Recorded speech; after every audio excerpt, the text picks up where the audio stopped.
há mais de 4 anos no mercado, nós conseguimos lançar a nossa marca de cosméticos. Pois é, pessoal, isso aí não é para qualquer um não, viu? Nós conseguimos juntar, através de técnica com muito conhecimento, uma marca que tem qualidade de grandes marcas e com preço de supermercado. Pois é, eu quero que vocês conheçam toda a nossa linha de produtos, que hoje é o nosso carro-chefe do Maria Bonita. E se você quiser ser meu representante comercial, segue aí na bio e vem ser parceiro da Maria Bonita.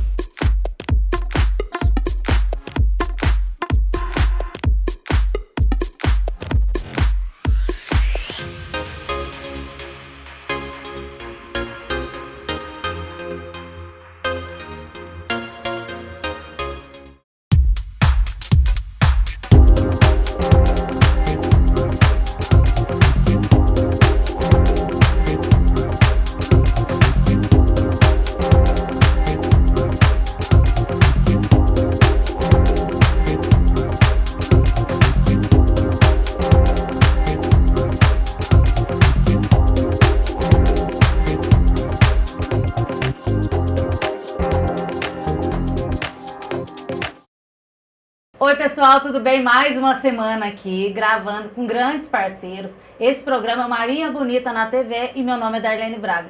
Com grande prazer que eu tô aqui para falar da Rede Maria Bonita. Eu desenvolvi esse programa para falar de beleza, saúde, entretenimento, mega hair, vender beleza para vocês. Mas acabou virando um programa de entrevista no qual a gente está podendo ter grandes parceiros. Que é o que faz manter esse programa de pé, né, gente? Então eu preciso agradecer meus amigos, que é o pessoal de Pouso Alegre, a doutora Carol Baganha, a doutora Cristiane Oliveira, doutor Fábio Tranches, daqui de Poços de Caldas, a loja Amoras Fashion, que arrasa nos looks, doutora Thaís Muniz, um grande beijo, ela trata saúde mental, Juscelia Dias, que faz tratamentos. Olha, gente, às vezes você tem algum parente que está passando por alguma enfermidade, ela trata com ozonioterapia toda essa parte oncológica. A doutora Vitória Nanete, aqui de Poços de Caldas, Invisalign é com ela. E também as lojas Maria Bonita, para você que queira levar um pouco de beleza para sua cidade, beleza e rentabilidade. Fale comigo, o meu telefone tá aí na bio. Mas hoje o dia é dela, novamente eu tô aqui com a doutora Cristiane. Doutora Cristiane, muito obrigada de novo por estar aqui comigo, viu? Imagina, nesse novo programa. Nós tivemos uma grande audiência no último programa que a gente gravou. E agora eu vim trazer um tema aqui que é da minha dúvida. Minha família inteirinha é da roça. Eu nasci na roça. Então hoje a gente vai falar de um assunto que eu tenho muitas dúvidas, que é sobre aposentadoria rural. Antes de você começar, eu quero que você se apresente e fale do seu quadro aqui com a gente. Muito obrigada, Darlene, pelo convite. É um prazer estar aqui. Adoro esse assunto, né? A gente trabalha especificamente com direito previdenciário. Então vamos lá. Meu nome é Cristiane Oliveira, eu sou especialista em direito previdenciário. Nossa atuação é preferencialmente pelas redes sociais, um atendimento digital e online. E aqui a gente vem conversar sobre o direito previdenciário, trazer as novidades, trazer algumas questões, algumas dicas mesmo, que é para a pessoa, né, saber se pode pedir o benefício, se não pode, o que tem direito, quando deve recorrer, por exemplo, de uma decisão do INSS do que foi indeferido, se tem que recorrer ou se é aquilo mesmo. Então a gente vem aqui conversar e trazer sobre isso, e para mim é um prazer falar de aposentadoria rural. Eu adoro, faço isso há muito tempo. Nossa, então, e tem tanta gente em casa, doutora, que tem dúvidas, assim como eu, por exemplo. O trabalhador rural, ele vai buscar essa ajuda, essa aposentadoria quando? Com que idade? Olha, quanto tempo de contribuição, que eu digo? Aposentadoria rural, quando é segurado especial, a pessoa não precisa de ter feito nenhuma contribuição para o INSS durante toda a vida. O que é o segurado especial? É aquela pessoa que sobrevive da terra, né? Em termos gerais, a pessoa tem que comprovar que ela precisa daquele dinheiro que sai da terra, do que ela planta, do que ela vende, do que ela produz daquele local, para sobreviver e para garantir a subsistência dela e da família. Então, quando a pessoa consegue comprovar isso, a mulher aposenta aos 55 anos sem nenhuma contribuição, comprovando o trabalho rural nos últimos 180 meses, que equivale a 15 anos, e o homem se aposenta aos 60 anos. Então, quando é assim, a pessoa tem o direito a essa aposentadoria no valor de um salário mínimo com direito a 13º, é uma aposentadoria. Não é diferente do que a gente falou no programa anterior sobre o LOAS. Então, ela vai ter direito a 13º, se o cônjuge falecer, se é o marido ou a mulher falecer, vai deixar direito à pensão para o filho também. Então, é uma aposentadoria, um benefício do INSS previdenciário que a pessoa tem direito, mesmo sem contribuição. E para o nosso amiguinho que está assistindo lá na zona rural, o que ele precisa reunir de documentos para ir, onde é que ele vai reivindicar e dar entrada nessa papelada? Às vezes ele está completando a idade para poder se aposentar. Quando ele vê que ele tem direito, que ele se encaixa nessas condições, ele precisa fazer o requerimento para o INSS. O requerimento é feito pelo 135 ou pelo aplicativo Meu INSS, que ele tem que ter a senha lá do gov.br, entrar e fazer o requerimento e apresentar os documentos. Quais são esses documentos? Esses documentos são uma lista extensa, mas eu vou mencionar algumas coisas aqui que são mais fáceis da pessoa ter esses documentos. Mas é necessário explicar primeiro por que tem que ter a documentação e o que mais é aceito. Por exemplo, ela tem que apresentar documentos que são considerados como início de prova. O que é esse início de prova? A pessoa que está lá julgando, tanto o servidor do INSS quanto o juiz, na hora, se precisar entrar com ação judicial, que a pessoa tem que comprovar o labor rural, ela tem que comprovar que ela trabalhava na roça, então ela tem que comprovar esse contato com a área rural. Então, ela apresenta documentos e ela pode apresentar testemunhas. Isso que eu ia perguntar, pode levar uma testemunha presencial? São duas testemunhas que o INSS pode ouvir por meio de uma justificação administrativa, que é como se fosse uma audiência dentro do INSS. E ela pode levar as duas testemunhas também no judicial, caso o INSS indefira esse benefício, né? E aí, recorrendo, entrando no judicial, a pessoa apresenta também as duas testemunhas e consegue o benefício. Mas é importante colocar que só as testemunhas não é suficiente. Você tem que apresentar as testemunhas e os documentos. Quais são esses documentos? Para a pessoa entender, todo documento que comprova que ela trabalhou na área rural, que ela viveu na área rural, que ela entendeu? Que ela tem aquela lida ali, sabe, das coisas que acontecem na área rural. Por exemplo, a certidão de casamento. A certidão de casamento pode constar ali que o esposo ou a esposa trabalhava, quando casou, era agricultor, era trabalhador rural, era lavrador, muito comum. A certidão de nascimento dos filhos, que constam a qualificação dos pais, então ali pode ser utilizado, né? É uma prova. Todos os documentos dos pais, porque às vezes a pessoa quer comprovar o início da atividade rural no momento que ele era muito, muito criança, muito novo. Sim. Então, os documentos que serão considerados serão os dos pais. Então, pode ser certidão de casamento dos pais, certidão de nascimento dos pais, certidão de óbito, toda a documentação da terra, como, por exemplo, a escritura. Caso não tenha escritura, um contrato de arrendamento, caso não tenha a certidão de inteiro teor do cartório de registro de imóveis, que considera que a pessoa foi lá e fez o registro.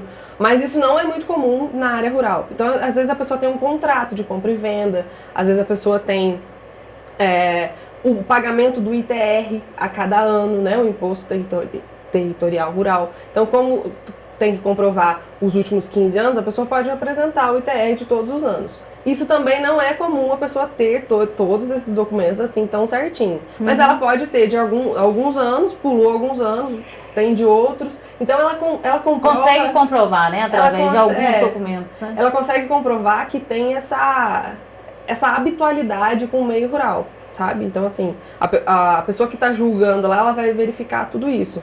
Então, ela pode apresentar documentos de outras pessoas. Ela pode apresentar, isso é importante, ela pode apresentar, por exemplo, assim, o documento no nome do irmão, mas que vai ser utilizado para que ela aposente, que ela tem que comprovar esse vínculo por meio da testemunha e tal. Tá no nome do meu irmão porque os meus pais faleceram e ele começou a tomar conta, porque isso é muito comum também na área rural, você deve saber. Sim. Alguém fica para tomar conta. sempre fica ali um pai, uma mãe, um irmão, geralmente uma pessoa que tem facilidade com documentação, com burocracia, e ela fica tomando conta. Então, na hora de aposentar, a pessoa que não ficou, ela não tem tem uma conhecimento dificuldade nenhum do que está precisando. e ela tem muita dificuldade para aposentar, muitas vezes não consegue, desiste da aposentadoria, porque às vezes não sabe que pode ser utilizado. E o próprio INSS fala que não pode. Claro, né? Entendeu? Então, assim, tem situações que é legal de mencionar. E o irmão, a gente já utilizou documentos de irmãos e que teve êxito. que teve êxito. Então, a minha dúvida é o seguinte, eu acredito que de muitas, hoje em dia é muito comum as mulheres, principalmente aqui na sul de Minas, né, trabalham em plantação de café, de morango, e aí elas ficam grávidas e aí elas não têm noção que elas têm direito à licença maternidade. E às vezes no momento que mais precisa de um dinheirinho, não sabe que tem esse benefício. O salário maternidade é uma questão muito interessante para o rural, porque é, assim, muito difícil a pessoa saber que tem direito, às vezes passou o prazo já e ela não pediu. O que é o salário maternidade, o auxílio maternidade? É o benefício que a mulher recebe quando vai ter um filho. E a pessoa acha que por não ter pago nenhuma contribuição para o INSS, ela não tem direito a pedir o benefício. E não é. Desde que ela comprove que ela é segurada especial e por isso, por ser segurada especial, ela está segurada pela Previdência Social, ela tem direito a pedir o auxílio maternidade. E ela vai receber esse benefício a partir do momento que ela comprove a qualidade de segurado especial, ou seja, com essa documentação, com as testemunhas, da mesma forma que vai comprovar caso queira uma aposentadoria por idade, por exemplo, vai receber esse auxílio maternidade e ela pode pedir até 5 anos após o nascimento da criança. Isso é um ponto muito importante, muito interessante, porque às vezes a criança está lá com 3, 4 anos, você pode pedir ainda, comprovando tudo isso. Entendi. Aí ela vai receber, por exemplo, quando ela precisava da licença, ela não teve, aí depois ela foi lá e reivindicou, ela vai ter os 6 meses? Sim, ela vai ter, ela vai receber mesmo com a criança tão grandinha? Já, ela pode receber. Muito então, legal. assim, mas ela não pode deixar passar de 5 anos. Porque 5 anos é a prescrição quinquenal, falando aqui, né, em termos... É o prazo que a pessoa não pode deixar passar porque vai prescrever o direito e o INSS não é mais obrigado a pagar. Entendi, doutora. E a minha outra dúvida também é o seguinte, a pessoa se machucou e ela precisa ficar encostada, né? Ela precisa ficar de licença um tempo para se cuidar. É o auxílio doença. Isso também o produtor rural consegue com facilidade? Consegue com a mesma facilidade. É muito comum também a pessoa não pedir, porque é a mesma coisa. Não eu não sabe contribuir, aí eu não tenho direito. Não, porque o que filia, o que faz você ter direito a algum benefício é o trabalho e claro, considera a contribuição de vida também, né? Mas no caso do rural e do rural segurado especial, não há necessidade da contribuição. Então, respondendo sobre o auxílio-doença, a pessoa precisa comprovar que trabalha na roça, que vive daquela terra da mesma forma, ou seja, ela vai apresentar a documentação, médicos, vai apresentar as testemunhas para comprovar a qualidade de segurado especial e vai comprovar, no caso ali, a incapacidade laborativa, que eu não consigo trabalhar, né, mesmo que seja temporariamente, no caso do auxílio-doença, por meio dos laudos, dos relatórios médicos, dos prontuários, dos exames, e aí vai depender do que ela tem, né? Eu sofri um acidente, qual o exame que identifica que eu não consigo trabalhar por causa daquele acidente ou daquela doença, ou até no agravamento da doença. Porque o auxílio-doença e a aposentadoria por invalidez, os benefícios por incapacidade em geral, a pessoa precisa comprovar que ela está incapacitada para o trabalho e não necessariamente doente. Porque esse nome leva a uma confusão, né? É uma incapacidade momentânea, né? Que ela precisa... Isso. E inclusive até depois da reforma da Previdência, o nome do benefício mudou, só que ainda é conhecido como auxílio-doença aposentadoria por invalidez, porque o auxílio-doença mudou para auxílio por incapacidade temporária, porque é uma incapacidade temporária, e a aposentadoria por invalidez, que é algo definitivo, foi alterada para auxílio por incapacidade permanente. Doutora Cristiane, já que a gente vai voltar, viu? A gente vai dar sequência a esse assunto, mas enquanto isso você vai ficar aí com as imagens do Maria Bonita, a maior rede de salões de beleza, e do nosso programa Maria Bonita na TV. Já que a gente volta. Há mais de 4 anos no mercado, nós conseguimos lançar a nossa marca de cosméticos. Pois é, pessoal, isso aí não é para qualquer um não, viu? Nós conseguimos juntar, através de técnica com muito conhecimento, uma marca que tem qualidade de grandes marcas e com preço de supermercado. Pois é, eu quero que vocês conheçam toda a nossa linha de produtos, que hoje é o nosso carro-chefe do Maria Bonita. E se você quiser ser meu representante comercial, segue aí na bio e vem ser parceiro da Maria Bonita.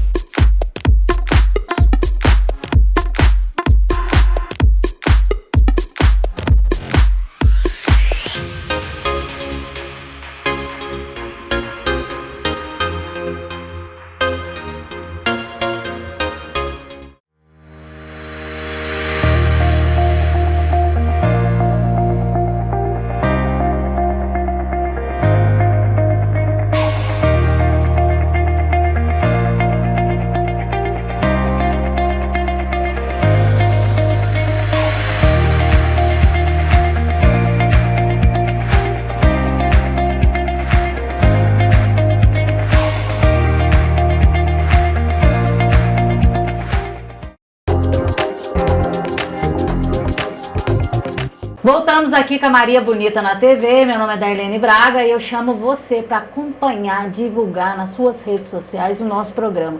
E se você, assim como os meus parceiros, né, são visionários e querem anunciar, anuncie aqui comigo, coloque a sua empresa, o que você faz melhor em evidência.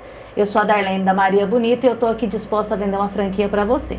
Mais um momento, o quadro é do programa da doutora Cristiane e hoje a gente está falando de aposentadoria rural. E ficou algumas perguntas aqui que eu preciso sanar minhas dúvidas. Doutora Cris, seguinte, aposentadoria rural é só por idade? Não, essa é uma dúvida bem grande no escritório e assim, a gente tenta trazer, né, o máximo possível para que a pessoa saiba que tem direito. Ela pode utilizar o tempo trabalhado na área rural para conseguir uma aposentadoria por tempo de contribuição. Por quê?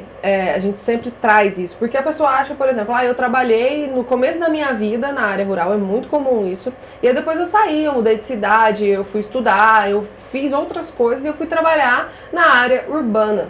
E aí, quando vai contar o tempo de contribuição, o tempo de carência para conseguir o benefício lá de aposentadoria, ela não conta esse tempo rural. E mesmo sem contribuição, antes de 1991, ela pode considerar esse período, isso vai ajudar em todos os requisitos para ela alcançar a aposentadoria e no valor do cálculo também, que vai aumentar o valor dela, sem nenhuma contribuição. Então é uma coisa boa para a pessoa e que muitas vezes ela não sabe que pode utilizar o tempo trabalhado lá na infância, às vezes na adolescência e depois ela saiu. É muito comum aqui a pessoa, vou trabalhar em São Paulo, por exemplo, né? E aí saiu e quando ela vai aposentar ela não utiliza o período trabalhado na roça. Tá, e aí eu sou aposentada e aí eu sou casada, meu marido faleceu, eu tenho direito à pensão?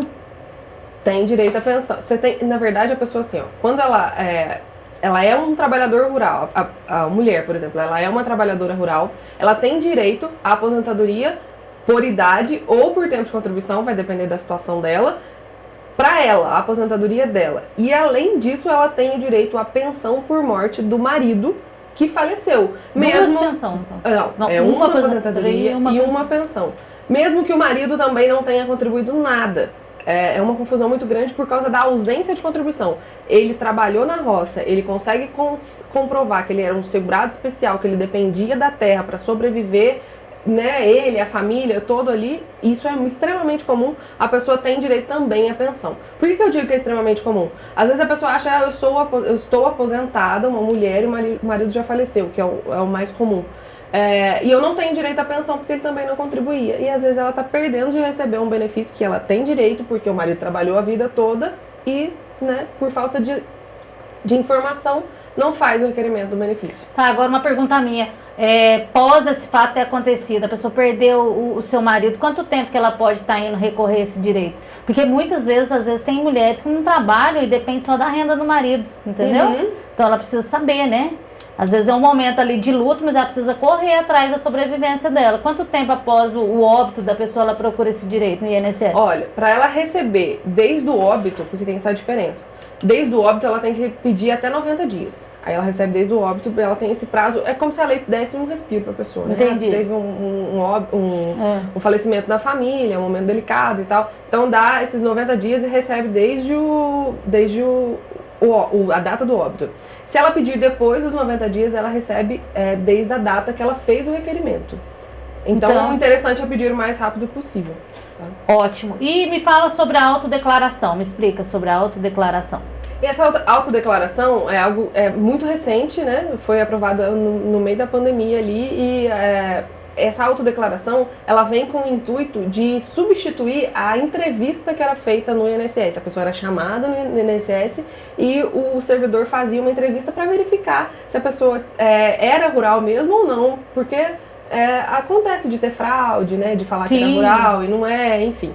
Então, a autodeclaração é um documento que a pessoa preenche com os dados dela, explicando para o INSS onde ela trabalhava, o que ela fazia, o que ela plantava, qual era a quantidade, né, de alimentos, ou do que ela plantava ali, do que ela tirava, como ela, entendeu? Se ela vende alguma coisa, se ela utilizava, por exemplo, empregados para conseguir, né, tudo... fazer tudo ali, né, plantar, colher, enfim. Então, esse formulário é um formulário que o INSS entrou, né, foi aprovado para que substituísse a entrevista. E agora é obrigatório. Quem não apresenta a autodeclaração não consegue aposentadoria. Se não tiver isso entre os documentos apresentados, o INSS não vai conceder. Então, agora você falou um assunto que eu te falei que é uma dúvida minha, né, sobre conseguir aposentadoria. Meu Deus, por que a gente depara com tanta gente falando que às vezes vai no INSS, luta por tantas vezes e o INSS nega a tão sonhada e esperada aposentadoria para o produtor rural?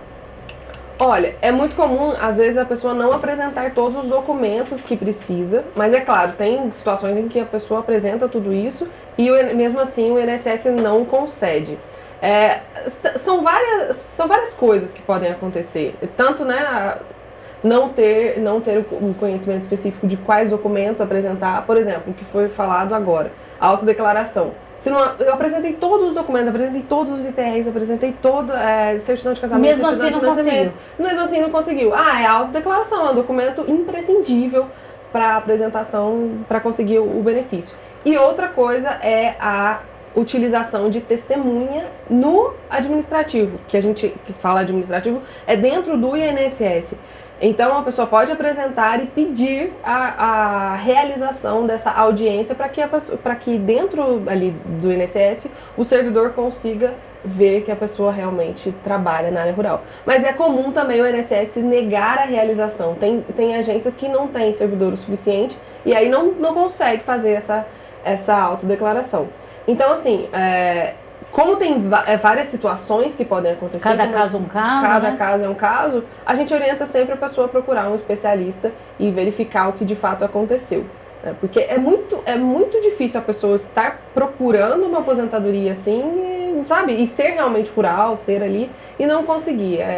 Eu oriento sempre a pessoa a procurar um especialista, procurar uma ajuda. Mas caso isso aconteça também, nada impede de recorrer novamente. Não tem assim, um limite. Por exemplo, eu não consegui dessa vez, eu posso tentar novamente quantas vezes eu quiser.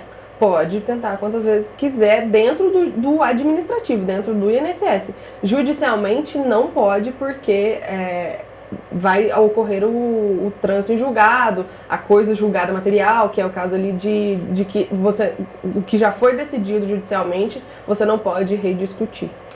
Entendi. E você também falou uma coisa muito interessante. Eu acho que cada um no seu cada qual, né? Então, assim, é necessário que a pessoa procure um especialista para que tire todas as dúvidas e procure esse benefício, mas com todos os documentos em mãos, né, doutora? Sim, sim. É porque o especialista vai conseguir orientar. Conduzir, né? Quais os documentos, a fundamentação correta, se um documento é interessante, né, apresentar ou não, enfim. Então, tudo isso, quais as testemunhas a serem utilizadas.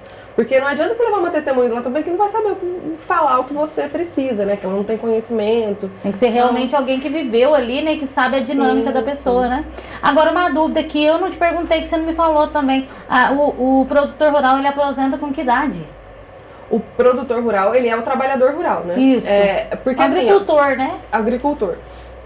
Tem uma diferença do segurado especial, que é a pessoa que não precisa contribuir, e o trabalhador da roça, mas geralmente assim, a pessoa que emprega outras pessoas, sim, que é o contribuinte individual, e esse tem que contribuir. E pode ser também o trabalhador rural empregado, que ele trabalha para uma fazenda, ele trabalha para outra. Isso. Então tem essas modalidades de trabalhador rural. Mas o mais comum é ali o segurado especial, que é o mais vantajoso também, porque ele não precisa contribuir, né? Mas a idade para qualquer um dessas pessoas é 55 anos de idade para mulher e 60 anos de idade para homem, no caso da aposentadoria por idade. No caso da aposentadoria por tempo de contribuição, não tem idade mínima, né? Antes da reforma da Previdência, depois da reforma da Previdência tem as regras de transição e ela pode utilizar o tempo trabalhado na roça antes de 1991 sem nenhuma contribuição. Então, se a pessoa trabalhou 10 anos lá, ela já pode requerer. Ela já pode pedir a utilização desse tempo para conseguir a aposentadoria por tempo de contribuição. Entendi, mas assim, por tempo de trabalho, de um modo geral, para a pessoa que queira aposentar, é quantos anos que ela tem que ter? Antes da reforma da Previdência. Por que eu falo dessa forma? Mudou tudo. Mudou porque existem várias regras de transição depois da reforma. Entendi. Antes da reforma, eram 30 anos mulher, 35 homem. E aí, por exemplo, tem uma regra de transição que é 50% do pedágio. No que consiste essa regra? A pessoa tem que ter o tempo, por exemplo, a mulher que tinha 27 anos pagos na data da aprovação da reforma, que foi em novembro de 2019. Faltavam 3 anos, certo? Certo. Para ela conseguir alcançar os 30 Sim. anos. Para ela conseguir alcançar essa regra do pedágio de 50%, ela tem que trabalhar os 3 anos mais 50%. Ou seja, 3 anos mais 1 ano e meio. Os 4 anos e meio ela consegue aposentar nessa regra. Só que tem a regra do pedágio de 100%, tem a regra da idade progressiva. Então, no caso concreto, a gente sabe que a pessoa sempre vai ter que trabalhar um pouco mais. Mas ela tem que analisar qual é a regra melhor, porque cada regra dessa tem uma forma de cálculo diferente. Então, pode ser que uma ela ganha mais, outra ela vai ganhar menos, mas uma ela alcança mais rápido, ela vai aposentar mais rápido. Então, tem que analisar. Legal, doutora. Pois é, antes da gente acabar esse programa, que foi muito interessante, você conseguiu sanar todas as dúvidas do pessoal. Eu tenho certeza que muita gente aí, olha, deve ter anotado essas dicas valiosas aí para reivindicar seus direitos. Eu quero que você fale pro pessoal desse programa, que chega a ser um trabalho social, que você está levando informação para o nosso telespectador, né? E que você chame ele para acompanhar nós novamente semana que vem no próximo tema que a gente vai gravar. Sim, estão todos convidados para acompanhar aqui o nosso bate-papo sobre Previdência. O objetivo é trazer informação, é trazer as novidades e informar, dar dicas de como a pessoa tem que se comportar em relação a esses indeferimentos, o que acontece dentro do INSS. Porque a gente sabe que é um momento da vida que a pessoa está sempre muito vulnerável. Então, ela ter uma dica, eu acho que faz uma diferença bem grande. Né? Trazer informação, né, doutora? Muito obrigada pelo convite. É um prazer trazer aqui mais informações para as pessoas e fico à disposição para a gente conversar sobre isso, porque é algo que eu realmente sou muito apaixonada. Muito obrigada, viu, doutora Cristiane? Eu vou ficando por aqui. Foi ótimo ter levado informação através desse programa que vem de beleza, saúde, entretenimento e traz, né, esses trabalhos sociais de te orientar. É isso aí, meu nome é Darlene Braga, meu encontro é todo sábado às 10 da manhã, TV Postos HD, Maria Bonita na TV. Segue lá a rede Maria Bonita e fique ligadinho nos nossos próximos programas. Beijo pra vocês e até semana que vem, se Deus quiser.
24 anos no mercado, nós conseguimos lançar a nossa marca de cosméticos. Pois é, pessoal, isso aí não é para qualquer um não, viu? Nós conseguimos juntar, através de técnica com muito conhecimento, uma marca que tem qualidade de grandes marcas e com preço de supermercado. Pois é, eu quero que vocês conheçam toda a nossa linha de produtos, que hoje é o nosso carro-chefe do Maria Bonita. E se você quiser ser meu representante comercial, segue aí na bio e vem ser parceiro da Maria Bonita.